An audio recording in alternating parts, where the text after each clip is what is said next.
ನಮಸ್ಕಾರ ಸ್ನೇಹಿತರೆ, ಎಲ್ಲರೂ ಹೇಗಿದ್ದೀರಾ? ಚೆನ್ನಾಗಿದ್ದೀರಾ ಅಂತ ತಿಳ್ಕೊಂಡಿದ್ದೀನಿ. ಬೆಕ್ಕೋಡಿ ಲಾಂಚಿಗೊಂದು ಪುಟ್ಟ ಪ್ರಯಾಣವನ್ನು ಪ್ರಾರಂಭಿಸೋಣ. ಸುಂದರ ಶರಾವತಿ ಹಿನ್ನೀರಿನ ಕಾಡಿನ ಮಧ್ಯೆ ಹರಡಿರುವ ಜಲರಾಶಿಯ ನಡುವೆ ಗ್ರಾಮಗಳ ಜನಜೀವನ ನೋಡುಗರಿಗೆ ಸುಂದರ, ಆದರೆ ಅನುಭವಿಗಳಿಗೆ ಕಷ್ಟಕರ.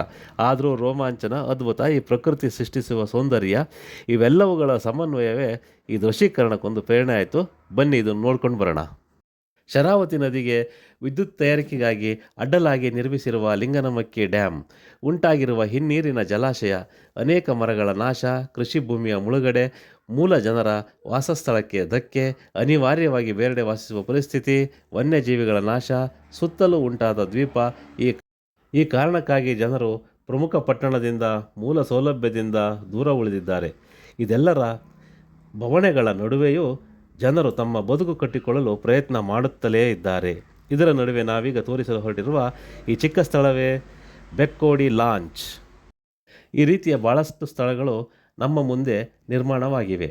ಇದು ಶಿವಮೊಗ್ಗ ಜಿಲ್ಲೆಯಿಂದ ಹೊಸನಗರ ತಾಲೂಕಿಗೆ ಸುಮಾರು 65 ಕಿಲೋಮೀಟರ್ ದೂರದಲ್ಲಿ ಮತ್ತು ಹೊಸನಗರದಿಂದ 12 ಕಿಲೋಮೀಟರ್ ದೂರದಲ್ಲಿ ಇರುವ ಈ ಚಿಕ್ಕ ಗ್ರಾಮವೇ ಬೆಕ್ಕೋಡಿ. ಇದು ಜಯನಗರ ಮಾರ್ಗದಿಂದ ಮಳಲಿಗೆ ತೆರಳುವ ಮಧ್ಯ ದಾರಿಯಲ್ಲಿ ದೊರೆಯುವಂಥ ಒಂದು ದ್ವೀಪ ಸಮೂಹವಾಗಿದೆ. ಸುತ್ತಮುತ್ತಲ ಹಳ್ಳಿ ಜನರಿಗೆ ಅನುಕೂಲವಾಗಲೆಂದು KPCಯವರು ಒಂದು ಲಾಂಚನ್ನು ಬಿಟ್ಟಿರುತ್ತಾರೆ, ಈ ದಡದಿಂದ ಆ ದಡಕ್ಕೆ ಹೋಗಲು. ಈ ಪುಟ್ಟ ಲಾಂಚ್ ಮೂಲಕವೇ ಜನರು ಬೈಕ್ನಲ್ಲಿ ಸಣ್ಣ ಕಾರನ್ನು ಸಾಗಿಸಿಕೊಂಡು ಆಚೆ ದಡದಿಂದ ಈಚೆ ದಡಕ್ಕೆ ಸೇರುತ್ತಾರೆ. ಅನಾರೋಗ್ಯವಾದಾಗ ಆಸ್ಪತ್ರೆಗೆ ಬರಲು ಲಾಂಚ್ಗಳನ್ನೇ ಅವಲಂಬಿಸಿದ್ದಾರೆ. ಒಂದು ದಿನ ನಾವು ಈ ಪ್ರದೇಶವನ್ನು ವೀಕ್ಷಿಸಲು ಅಲ್ಲಿಗೆ ತೆರಳಿದೆವು. ನಮಗೆ ಅದ್ಭುತವಾದ ಪರಿಸರ ಕೈಬೀಸಿ ಕರೆಯುತ್ತಿತ್ತು. ದಟ್ಟವಾದ ಕಾನನ, ಬೆಟ್ಟಗುಡ್ಡ, ಹಚ್ಚ ಹಸಿರು ತುಂಬಿದ ಶರಾವತಿ ಹಿನ್ನೀರ ನಡುವಲ್ಲಿ ಪುಟ್ಟ ಲಾಂಚ್ ನಮ್ಮ ಮನ ಸೂರೆಗೊಳ್ಳುವಂತೆ ಮಾಡಿತು. ಕವಿ ತನ್ನ ಪದಗಳ ಮೂಲಕ ಪ್ರಕೃತಿಯನ್ನು, ಅದರ ಸೌಂದರ್ಯವನ್ನು ಹೇಗೆ ವರ್ಣಿಸುತ್ತಾನೋ ಹಾಗೆಯೇ ನಾವು ಕಣ್ಣುಗಳಲ್ಲಿ ಅದನ್ನು ತುಂಬಿಕೊಂಡೆವು. ಅಲ್ಲಿನ ಪರಿಸರ, ಗಾಳಿ, ಬೆಳಕು, ತಿಳಿನೀರು ಇವೆಲ್ಲ ನಮಗೆ ಒಂದು ಹೊಸ ಅನುಭವವನ್ನು ಕೊಟ್ಟಿದೆ ಎಂದರೆ ತಪ್ಪಾಗಲಾರದು. ನಾವು ಹೋದ ಸಂದರ್ಭದಲ್ಲಿ ಅಲ್ಲಿ ತುಂತುರು ಮಳೆ ಹನಿಯು ಬೀಳುತ್ತಿತ್ತು. ಇಕ್ಕೆಲಗಳಲ್ಲಿ ಸಾಗಿ ಎಲೆಗಳ ಮೇಲೆ ಬಿದ್ದ ಹನಿಯು ರಮಣೀಯ ದೃಶ್ಯವನ್ನು ಸೃಷ್ಟಿಸಿತ್ತು.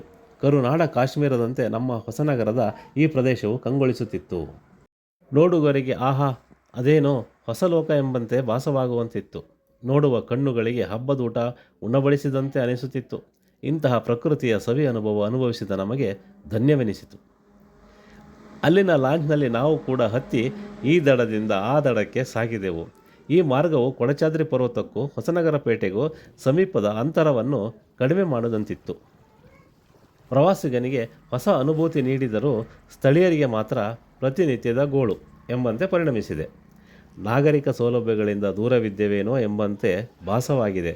ಮಾರುಕಟ್ಟೆ, ಆಸ್ಪತ್ರೆ, ಸಭೆ ಸಮಾರಂಭಗಳಿಂದ ಕೊಂಚ ವಂಚಿತರಾಗಿದ್ದಾರೆ ಇಲ್ಲಿನ ಬಹಳ ಜನ. ಇಲ್ಲಿನ ಜನರು ಮೀನುಗಾರಿಕೆಯಿಂದ ಜೀವನ ಸಾಗಿಸ್ತಾ ಇದ್ದಾರೆ. ಆದರೆ ಮೊಬೈಲ್ ಕರೆನ್ಸಿಗೂ ಕೂಡ ನದಿ ದಾಟಿ ಬರುವುದು ಅನಿವಾರ್ಯ.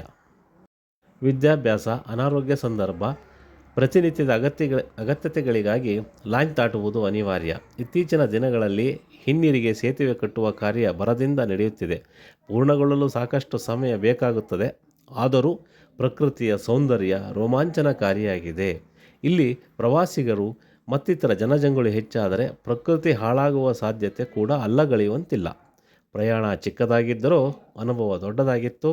ಪ್ರಕೃತಿಯ ಮುಂದೆ ನಾವೆಷ್ಟು ಸಣ್ಣವರು ಎಂದೆನಿಸುತ್ತಿತ್ತು. ನಮಸ್ಕಾರ ಸ್ನೇಹಿತರೆ.